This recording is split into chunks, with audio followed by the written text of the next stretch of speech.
So my guess is that those two dates, December 17th and December 18th, will play a very primary role in a future excellent nonfiction film. And that may sound like hyperbole to you, but I guess we'll find out, right? The Tesla Q podcast is for informational purposes only and is not intended for and should not be used as financial, investment, or trading advice.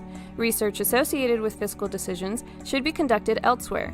The host of the show possesses no license or credentials to warrant accepting advice based on what is heard on the Tesla Q podcast. Additionally, even though the host and guests may hold positions in companies discussed on the show, they don't have insights into the next time step of the simulation. Therefore, do not make any financial decisions based on the contents of this podcast.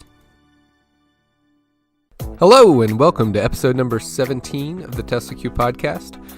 Coming to you live on, not live, it's a podcast. Who are we kidding? Recording on February 14th, 2019. Actually more like February 13th, Wednesday night, but it's past midnight, so it's officially Valentine's Day. We're coming to you from the unofficially named and not actually sponsored Hot Pocket Studio. I'd like to remind everyone that if you want to keep the podcast going strong, please put some money in the pot at the Cash App. That's cash.me/TeslaQ podcast, or go to the Cash App on your mobile device and search for Tesla Q Podcast, TSLAQ Podcast. Sorry, that only takes debit cards, not credit cards. I did recently get a new highest contribution, beating out the prior high from LA Tri-Life, so that was some good motivation. This is only a solo episode, so sorry, no interview on this one. I do plan to get to interviews again in the not too distant future. I have the capability to record interviews without any outside help, so that's good. I do appreciate the outside help that I got in some prior interviews. And speaking of that, don't forget to go to the Shorty store. There's now a link there if you'd like to contribute to a fund to be able to gift merchandise in the future to people who may not want to pay for it or may not be able to pay for it. So that's out there now. You can get to it at evacuationboy.com. A couple items, reviewing from the items from episode 16 from Sunday. One item that popped up Sunday night after recording is that apparently Elon Musk has mortgaged 5 separate residential properties. This was done on December 18th, which is a notable day. What that money was used for is an open question, but there's speculation that it could have been used as part of the SpaceX raise that was haphazardly put together on December 18th, which was the day following the December 17th revelation that SpaceX resources had been used for the Boring Company and that SpaceX was retroactively granted something like 6 or 7% of the Boring Company's equity. But it's not clear at this time what that money was used for. What does seem clear is that the loans total about $61 million and were against 5 different properties. I think it was 4 Bel Air properties and 1 Bay Area property, if I'm not mistaken. EV Defender is maintaining a good timeline of all the goings on of the Elon Musk companies and has pointed out the high level of activity on December 17th and 18th, which coincided with the Wall Street Journal article from Rob Copeland that discussed the use of SpaceX resources for the Boring Company activities. One interesting note, which I don't know if it was on the timeline previously, but it's probably going to be added soon, is that Vice President Mike Pence actually visited a SpaceX facility on December 18th. This is per a tweet that's out there. I believe he was in photos with Gwynne Shotwell. Elon Musk was not present at this visit. I think he was pretty busy that day mortgaging his 5 properties and trying to put together a raise for SpaceX, which got $273 out of a sought $500 million, and wasn't enough to prevent the layoffs that occurred on January 11th, 2019. So my guess is that those two dates, December 17th and December 18th, will play a very primary role in a future excellent nonfiction film. And that may sound like hyperbole to you, but I guess we'll find out, right? Going back to episode number 16, which was recorded on Sunday, I believe I closed with pointing out that it did not seem like the market had incorporated the news yet about the Reuters article that the reservation list had been picked clean, along with the report about the NHTSA report from Quality System. I forget the name of the organization off the top of my head. But as of Wednesday, those items still hadn't had any big impact on the share price of Tesla, which is somewhat understandable. A few of the items that were mentioned on the episode from Sunday, episode 16, have gotten a little bit more coverage in the news, in the mainstream news. The Buffalo Gigafactory news, which I talked about in that episode, has been discussed on Clean Technica. And the report on the NHTSA data has been discussed on The Drive by Ed Niedermeyer, along with on Bloomberg by Ryan Bean. I assume that's how you pronounce his last name. And interestingly, the Clean Technica article was actually very honest in saying that the news coming out of Buffalo was not a good look. It didn't try to sugarcoat things. It pointed out that indeed it appears that Tesla is not meeting their end of the bargain as far as the number of jobs being provided in Buffalo, and they really need to get their act together if they don't want to have some of those items, those government goodies, clawed back in the future. And as I said, no major share price movement the past few days.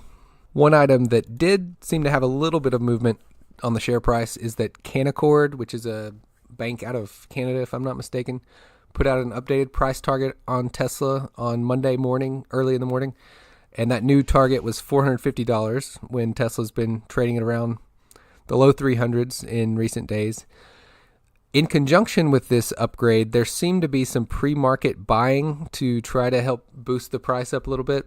And that seemed to be slightly effective early in the day, but that effect has subsequently faded from my observation. Not trading advice, just observation. And also on Monday, February 11th, it was revealed that T. Rowe Price has apparently cut their Tesla holdings in half approximately. Also on Monday night, there was news that broke that the Defense Department's Inspector General is looking into SpaceX as far as how they got added to the certified launch list in the first place. There is speculation out there that this could be related to some sort of a whistleblower, but who knows? Maybe nothing will come of this. Maybe it's related to the Joe Rogan podcast. I don't know. We'll find out more about that in the future, if anything comes of it, or maybe nothing will come of it. Just thought I'd throw it out there. On Tuesday, which was yesterday, there was a Clean Technica article that indicated that there's a rumor out there that, I should say article in quotation marks, but the rumor is that GM might be looking to use a Tesla powertrain for a truck, and that article / rumor sat there all day during market trading hours. But at about 5:05 p.m., there was a Reuters report that came out that General Motors and Amazon, you may have heard of both those companies, they have decent track records, other than GM going bankrupt, of course. But the report was that they may be looking to invest in Rivian in the near future, and there's speculation that this leak to Reuters was General Motors' direct response to the Clean Technica, quote, article. I guess we'll find out more about that in the future, as well as it's said that the investment might become known in the very near future. My guess is maybe under a month before we know for sure what General Motors' electric truck plans are. My guess at this time is that they won't include Tesla, but we'll find out. Also on Tuesday, Aaron Greenspan, who I think runs Plainsight and was a classmate at Harvard of Mark Zuckerberg, sent a letter to the judge who is in charge of enforcing the 420 funding secured SEC settlement with Elon Musk. And the letter was about three or four pages long, and it included about 70 pages worth of attachments. And subsequent to Aaron posting it on his website, he's checked some of the logs to see where some of the readers of the letter have come from. And he has noted that someone within the Securities and Exchange Commission, someone within Moody's, who famously had the downgrade of Tesla's bond rating last March, which caused a pretty big drop in their share price, which later was recovered from, and also someone from within Morgan Stanley have read the letter that Aaron wrote to this judge. So that's just a little interesting data point. Earlier today, Wednesday, February 13th, there were some new Shorty Air Force photos posted by Machine Planet. That's Paul, and then some numbers is his Twitter handle. And it showed that apparently Tesla is storing some inventory at their Palo Alto headquarters. I went and looked at some old imagery on Google Earth. You can click on a little button if you use Google Earth and then go back in time and see old satellite photos. And in looking through those, apparently in April, May, and August of 2018, it looks like Tesla was already storing some inventory vehicles at their headquarters in Palo Alto. However, the photos from yesterday, Tuesday, February 12th, showed a quite a bit higher density of storage in those lots than the earlier photos. In light of this revelation or confirmation, keep in mind that down in Hawthorne in Southern California, there's an indoor garage facility just down the street from, I believe, from both the Boring Company's tunnel entrance or exit and from the SpaceX headquarters that's storing about 700 Teslas, possibly more if they crowded them in there. And this was revealed by LA TriLife, and apparently Tesla Charts went out to Southern California and visited with LA TriLife and can corroborate that this facility exists. So it's not clear if those are inventory vehicles owned by Tesla, or maybe they sold them to someone, maybe a related party that might have a facility nearby in Hawthorne, or maybe a tunnel entrance. I don't know. It's not clear who owns the vehicles, but what is clear is that normal everyday customers aren't using them as their daily drivers. And it's possible that that facility of vehicles accounts for a portion of the registration gap in VIN numbers that Tesla Charts has identified.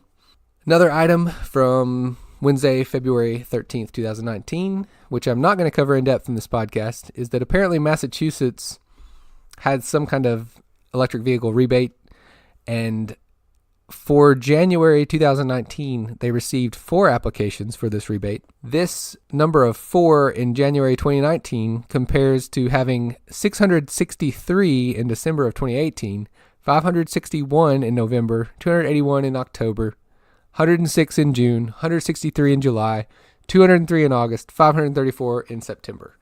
So they went from those numbers to 4 in January of 2019.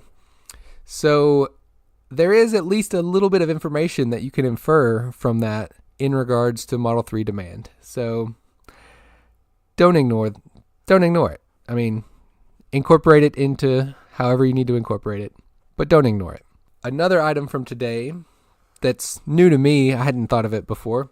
Bubbleception, who I mentioned in the prior episode, tweeted some information about some campaign contributions from both Elon Musk and from Antonio Gracias, who is a board member of both SpaceX and Tesla. And these contributions were to the Rahm Emanuel election campaigns. I don't know if it was one or more than one. But seeing that those were done and knowing that Antonio Gracias lives in Chicago, it seems very clear to me, from my angle of view, that Antonio Gracias probably has been involved in helping to perpetuate the idea that the Boring Company is actually going to be building a tunnel from downtown Chicago to the O'Hare Airport. Unless you've been living under a rock or just not paying that close of attention, you've probably heard about this project. It's probably, I would say it's likely the flagship project for the Boring Company and what much of their fundraising efforts have hung their hat on. And my guess is that Antonio Gracias has been heavily involved, as he seems to be Elon Musk's right-hand man. So just something to keep in mind. I have no idea how much he's been involved, but I'm guessing it's greater than 0. And another item from Wednesday that I'm not going to talk about too much is that the SEC San Francisco office, that's the Securities and Exchange Commission, their Twitter account has put out 5 different tweets that relate to bankruptcy. I think 4 of them directly used the word bankruptcy, and the other one said something or was in regards to the letter Q being added to a ticker symbol, which obviously is what Tesla Q stands for. So while it might seem to some people that they are subtweeting Elon or making reference to Tesla, keep in mind that Pacific Gas and Electric recently filed for bankruptcy, that their ticker symbol's PCG, and they're a California utility, so it's entirely possible that those 5 tweets are all in relation to Pacific Gas and Electric and not related to Tesla, so don't get your hopes up too high. And to keep this from being too long of an episode, I think we'll start to wrap it up now. So feel free to try to top the biggest contribution to the podcast so far, which was just topped yesterday, or make a tiny contribution. If you just give $1 or $2, I won't take any offense at all. I'll be grateful. Go to cash.me/TeslaQ podcast or the Cash app and search for Tesla Q podcast. And I understand also if you'd rather save that $1 or $2 to buy a bankruptcy put, although that's not trading advice, but I understand if you would rather use your money for that.